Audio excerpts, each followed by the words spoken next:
राधे राधे भक्तजनों, आज आप सुनेंगे अगहन मास की कृष्णा पक्ष की उत्पन्ना एकादशी व्रत कथा। पूर्ण फल देने वाली उत्पन्ना एकादशी आप जरूर सुने। इस कथा को सुनने से आपका घर में जरूर खुशियाँ भर जाएगा। जो आपका मनोकामना होगा वो जरूर एकादशी माता आपको पूरा करेंगी। तो एक साथ बोलते हैं, उत्पन्ना एकादशी माता की जय हो, उत्पन्ना एकादशी माता की जय हो। भक्तजनों, आज आप सुनेंगे मार्गशीर्ष कृष्णा पक्ष की उत्पन्ना एकादशी व्रत कथा। सूत जी बोले, हे ऋषियों, इस व्रत का वृत्तांत और उत्पत्ति प्राचीन काल में भगवान कृष्णा ने अपने परम भक्त युधिष्ठिर से कही थी। वही सब मैं तुमसे कहता हूँ। एक समय युधिष्ठिर ने भगवान कृष्णा चंदे से पूछा, हे भगवान, एकादशी का व्रत किस विधि से किया जाता है और उसका क्या फल प्राप्ति होता है? उपवास के दिन जो क्रिया की जाती है, आप कृपा करके सब मुझसे विस्तार पूर्वक कहिए। यह वचन सुनकर श्री कृष्णा जी कहने लगे कि हे युधिष्ठिर, मैं एकादशी के व्रत का महात्म्य तुमसे कहता हूँ। तुम एकाग्रचित होकर सुनो। सर्वप्रथम हेमंत ऋतु में मार्गशीर्ष कृष्णा एकादशी से इस व्रत को आरंभ करना चाहिए। दशमी को संध्या काल में भोजन करके अच्छी तरह से दत्वन यादी करे, जिससे अन्न का कोई अंश मुख में ना रह जाए। रात्रि को भोजन कदापि ना करे, अधिक ना बोले। एकादशी के दिन प्रात 4 बजे इस प्रकार है, अमुक संवत्सर का नाम ले, मार्गशीर्ष मास कृष्णा पक्ष पूर्णये पावनी एकादशी तीर्थो अमुक बासरे बार का नाम ले, अमुक गोत्रा उत्पन्ने अपने गोत्रा का नाम ले, अमुक नाम नोहे अपने नाम का उच्चारण करके ब्राह्मण हो तो शर्मा है, क्षत्रियो हो तो ब्रह्मा, वैसा हो तो गुप्त है और शूद्रा हो तो दासो। कहे सकल जन्म जन्मतर चिरन तानी यानी पापनी, तेसा सामनार्थ एकादशी व्रत माहे करी से। इसके परिचय शौच आदि से निमृत होकर नदी, तालाब, बावरी या कुएं पर जाकर मिट्टी आदि लगाकर इस मंत्र को पढ़ता हुआ अश्वा कराते, रथ कराते, विष्णु कराते, वासुंधरे उद्रिधि तापी, बरोहेने कृष्ण सत्य बाहुना, मृत्यु के हर में पाप यन्मय पूर्व संचित में, तवाहे हेतन पापन गाच्छमि परमा, गतमी शुद्ध जल से स्नान करे। व्रत करने वाले चोर, पाखारी और स्त्रीगमी, निंदक, मिथ्याभाषी और किसी प्रकार के पापी मनुष्य से बात ना करे। स्नान के पश्चात धूप दीप नैवेद्य आदि 16 चीज़ों से भगवान का पूजन करे और रात को दीप दान करे। यह सब कर्म भक्ति और श्रद्धा युक्त होकर करे। रात्रि को सोना पर संग नहीं करना चाहिए। सारी रात्रि भजन कीर्तन आदि करना चाहिए। और जो कुछ पहले जाने अनजाने में पाप किया हो उसकी क्षमा मांगनी चाहिए। धर्मात्मा पुरुषों को कृष्णा पक्ष और शुक्ला पक्ष दोनों एकादशियों को समान समझना चाहिए। जो मनुष्य ऊपर लिखी विधि के अनुसार एकादशी का व्रत करते हैं उन्हें शंखों द्वार तीर्थ में स्नान करके भगवान के दर्शन करने से जो फल प्राप्ति होता है वो एकादशी व्रत के 16वां भाग के भी समान नहीं है। बेयाती पत के दिन दान देने से लाखों जग का फल प्राप्ति होता है।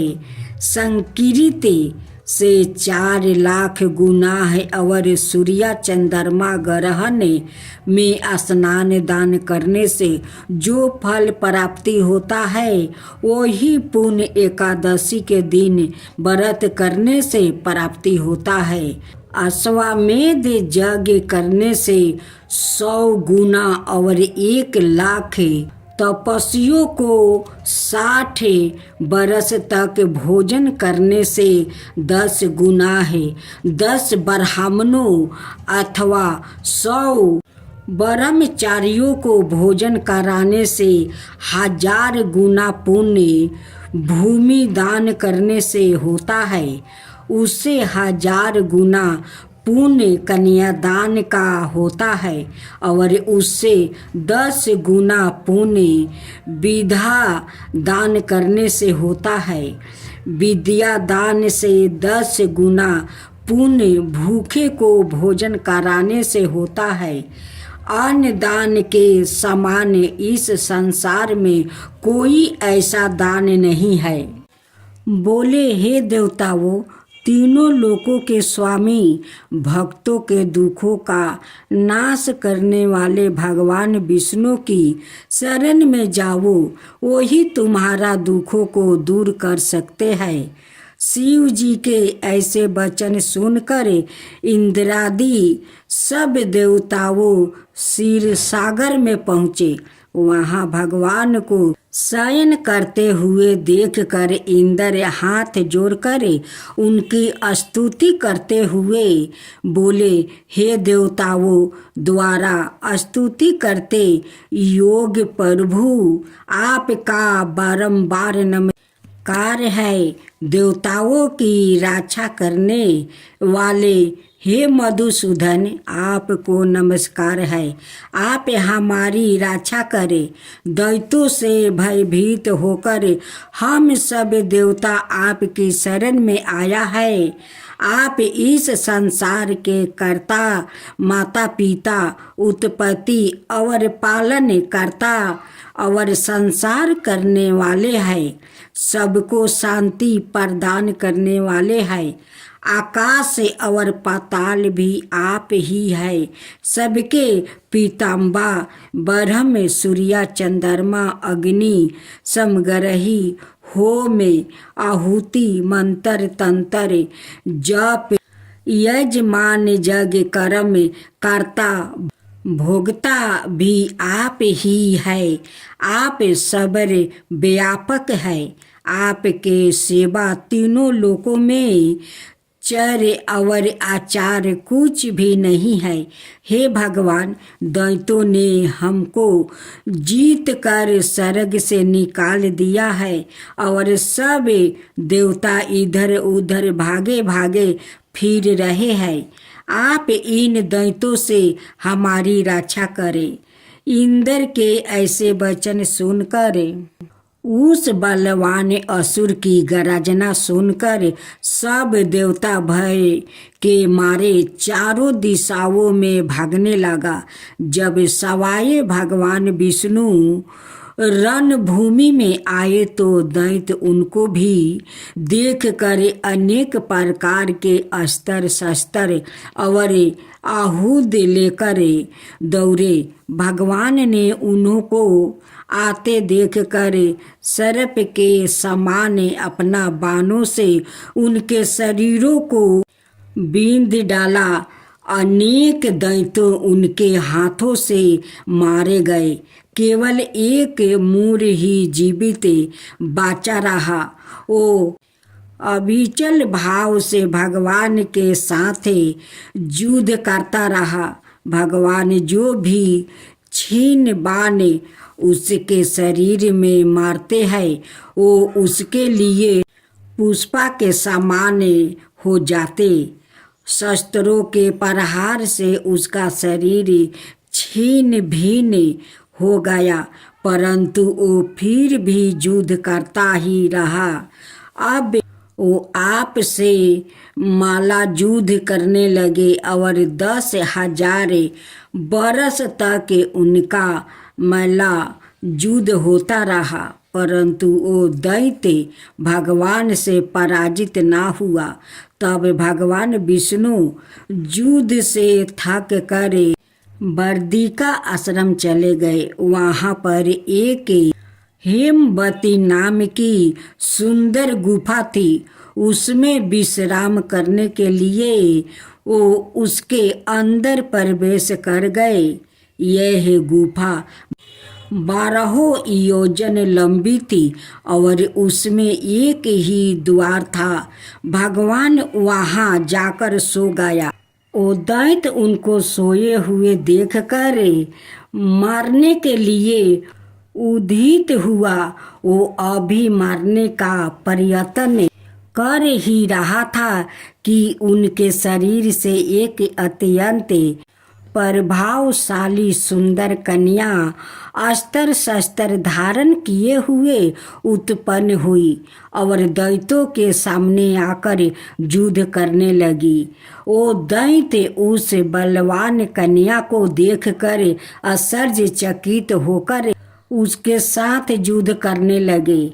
उस कन्या के ऐसे भयानक पराक्रम को देखकर दैत्य विचारने लगा कि इस कन्या को किसने बनाया है जो ऐसा भयानक युद्ध कर रही है। वो ऐसा विचार कर ही रहा था कि उस महादेवी ने उस बलवान दैत्य के रथ को चूर चूर कर दिया और उसके अस्त्र शस्त्रों को काट कर टुकड़े टुकड़े कर दिया। तब वो दैत्य महान क्रोध करके माला युद्ध करने लगा, परंतु देवी ने उसको धक्का मार कर मूर्छित कर दिया। जब वो दैत्य मूर्छित से जागा तो उस देवी ने उसका सिर काट डाला। इस प्रकार वो दैत्य तो पृथ्वी पर गिर कर मृत्यु को प्राप्ति हुआ और बाकी दैत्यों डर के मारे पाताल लोग को भाग गया। जब भगवान विष्णु की निद्रा टूटी तो उन्होंने मूर दैत्य का काटा हुआ सिर वो कन्या को दोनों हाथ जोड़कर खड़े देखा। तब भगवान उस कन्या से पूछने लगे कि हे देवी, जिस दैत्य से इंद्रादि के सब देवता भयभीत होकर स्वर्ग से भाग गया था उसको किसने मारा है? वो कन्या कहने लगी कि भगवान, जब आप निद्रा में थे तो यह दैत्य आपको मारने के लिए उदित हुआ। उस समय आपकी योग माया द्वारा आपके शरीर से उत्पन्न होकर मैंने इस दैत्य को मार गिराया है। यह सुनकर भगवान कहने लगे कि हे देवी, तुमने देवताओं के भय को दूर करके बड़ा भारी कार्य किया है। अतः तुम अपनी इच्छा अनुसार वर मांगो। तब वो देवी बोली, हे भगवान, यदि आप मुझे वरदान देना ही चाहते हैं तो यह वरदान दीजिए कि जो कोई भी मेरा व्रत करे उसके सब पाप नष्ट हो जाए और अंत में मोक्ष को प्राप्ति होवे। जो इस व्रत का पुण्य है उसका आधा रात्रि को भोजन करने वाले को मिले और जो एक बार भोजन करे उसको भी आधा फल प्राप्ति हो जाए। मनुष्य भक्ति पूर्वक मेरे व्रत में एक बार भी भोजन ना करे उसको धर्म धन और मुक्ति प्राप्ति हो। भगवान ने कहा, हे कल्याणी, ऐसा ही होगा। मेरे और तुम्हारे भक्त ही एक होगा और वो अंत में मोक्ष को प्राप्ति करके मेरे लोक में जाएगा। क्योंकि तुम एकादशी को उत्पन्न हुई हो, अंत तुम्हारा नाम एकादशी ही होगा। तुम मुझे सब तीर्थों से प्रिया हो, इस कारण तुम्हारे व्रत का फल सब तीर्थों से भी अधिक फल देने वाला होगा। श्री युधिष्ठिर ने कहा कि भगवान, आप तीनों लोगों के स्वामी हैं, सबको सुख देने वाले और जगत के पति हैं। मैं आपको नमस्कार करता हूँ। हे देव, आप सबके हितैषी हैं। अत मेरे संशय को दूर करके मुझे बताइए कि मार्ग शीर्ष शुक्ला एकादशी का क्या नाम है और उस दिन कौन से देवता की पूजा की जाती है और उसकी विधि क्या है। भगवान कृपाए आप मेरे प्रश्नों के विस्तार पूर्वक उत्तर दे। भक्तजनों, आज आप सुनेंगे 11 माता का रहस्य क्या है। आइए हम सब सुनते हैं। गांव खोर में 11 माता का मंदिर क्षेत्र के लोग में श्रद्धा का केंद्र बना हुआ है। 11 माता देश में 6 ही मंदिर है, जिनमें से खोर गांव एक है। मंदिर का निर्माण 2002 में हुआ था। कम समय में माता की कृपा से इस मंदिर ने भक्तों में विश्वास स्थान बना लिया है। मंदिर में हर माह की कृष्णा पक्ष शुक्ला पक्ष दोनों एकादशी के दिन रात्रि को भजन कीर्तन का कार्यक्रम होने के साथ हर माह के शुक्ला पक्ष में हवन भी होता है, जिसमें बड़ी संख्या में श्रद्धालुगण अपनी मनौती मांगते हैं। इसके अलावा देवठानी 11 माता के दिन वैभव मेले का आयोजन होता है, जिसमें आसपास के गांवों के अलावा दूर दराज के भक्त माँ का आशीर्वाद लेने यहाँ आते हैं। मंदिर के प्रबंधक वेद प्रकाश पटवारी ने बताया कि मंदिर खोर सागरपुर बेखायत मार्ग पर स्थित है। 1.5 एकड़ में फैला हुआ है, जिसमें 50 गुना है 40 मर्ग गज का जग भवन है, जहाँ हवन करके पर्यावरण को शुद्ध किया जाता है। भक्तगणों के लिए पार्क, विश्राम गृह सहित अनेक सुविधा है। मंदिर में बने पंडा कक्ष में एक साथ 2000 भक्त प्रसाद ग्रहण कर सकते हैं। मंदिर के पुजारी जयपाल ने बताया कि मंदिर में राहगीरों के लिए ठहरने की व्यवस्था का विशेष प्रबंध है। मंदिर में भक्तों गणों के भोजन आदि की व्यवस्था हर समय होती है। देवउठानी एकादशी मेले वाला दिन सुबह 5 बजे माता की भजन कीर्तन के साथ परिक्रमा की जाती है। गांव के पूर्व सरपंच सत्यपाल ने बताया कि इस मेलों में भक्तों गणों की सुविधा के लिए पंचायत ग्रामीण अपनी तरफ से हर प्रकार का सहयोग करते हैं। भगवान विष्णु के शरीर से हुआ था माता का जन्म। पंडवो वेद प्रकाश ने बताया कि माता इगारस का जन्म विष्णु भगवान के शरीर से बद्रीनाथ धाम से हुआ था। माता ने मूर दैत्य राक्षस का वध करके देवताओं की रक्षा की थी। इस पर भगवान विष्णु ने प्रसन्न होकर माता को वरदान दिया था कि देवी, तूने देवताओं की रक्षा की है, इसलिए एकादशी के नाम से तेरी पूजा होगी और तेरे नाम लेने से हर प्राणी को मुक्ति मोक्ष मिलेगा।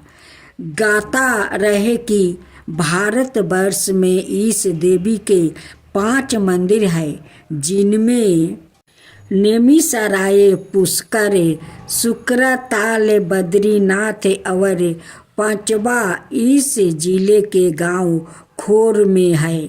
दिन भर आता है चढ़ावा।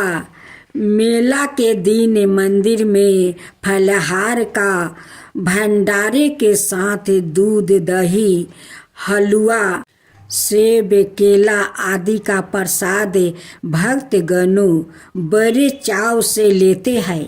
माता का भोग काचा नारियल होने के कारण श्रद्धालुगण प्रतिदिन मंदिर कच्चे नारियल मिश्री का प्रसाद चढ़ाकर अपनी मनोकामना के लिए माँ का अपनी अर्जी लगाते हैं।